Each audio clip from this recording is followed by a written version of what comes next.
Salut les bricoleurs. Alors j'ai eu des remarques sur ma dernière vidéo concernant la chute de tension sur le powerbank.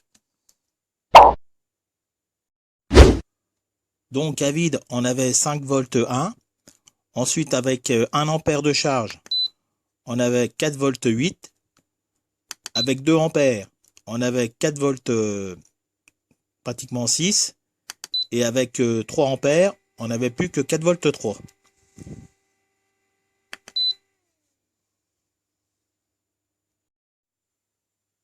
On m'a donc dit que c'était le powerbank qui chutait en tension. Et ben non, et je vais vous donner l'explication. Je vais mesurer la tension aux bornes du powerbank à vide. Et là, je trouve 5 volts 1. Aux bornes de la charge, je trouve 5 volts 1. Et sur la charge, c'est écrit 5 volts 1. Je vais maintenant tirer 1 ampère.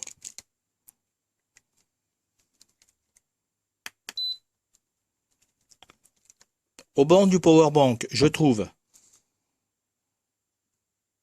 5 volts 1. Et la charge m'indique 4 volts 8.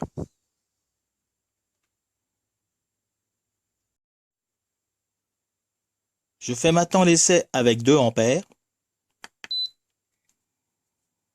Donc aux bornes du powerbank, je trouve toujours 5 volts 1. Et la charge m'indique 4 volts 6.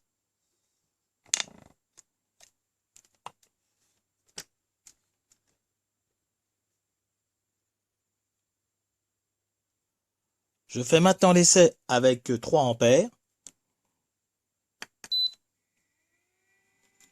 Donc aux bornes du powerbank, je trouve toujours 5 volts 1. Et la charge m'indique 4 volts 3.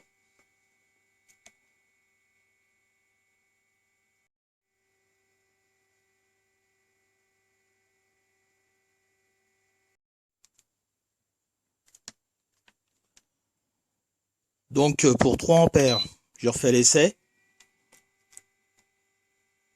J'ai 5 volts 1. La charge m'indique 4 volts 3.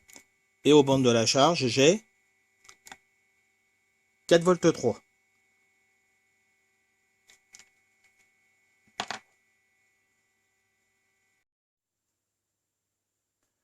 Alors maintenant, si je branche 2 fils en parallèle, qu'est-ce qui va se passer?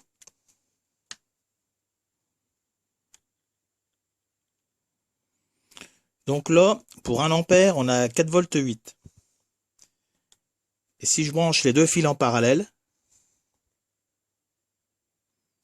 on remonte à 5 volts presque 1. Je retire les fils, 4 volts 8. Je remets les fils, 5 volts 0,84.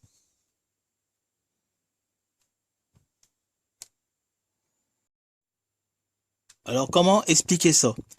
Donc mon fil de mesure, il a une certaine résistance. On a donc le powerbank, le fil et la charge électronique. Et là j'ai représenté une résistance, c'est la résistance du fil. Donc aux bornes du powerbank, on a une tension de 5 volts 1.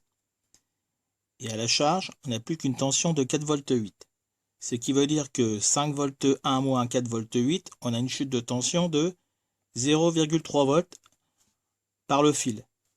Et à partir de ce moment-là, on peut en déduire la résistance du fil, c'est-à-dire R égale U sur I. Donc 0,3 volts divisé par 1 ampère, ça fait une résistance de 0,3 ohms. Et pour 2 ampères, on va avoir une chute dans le fil de 0,6 volts. Et puis pour 3 ampères, on aura une chute de 0,9 volts. C'est pour cela qu'il est conseillé de brancher 4 fils pour avoir une mesure plus précise. Et on appelle ça la mesure 4 fils Kelvin.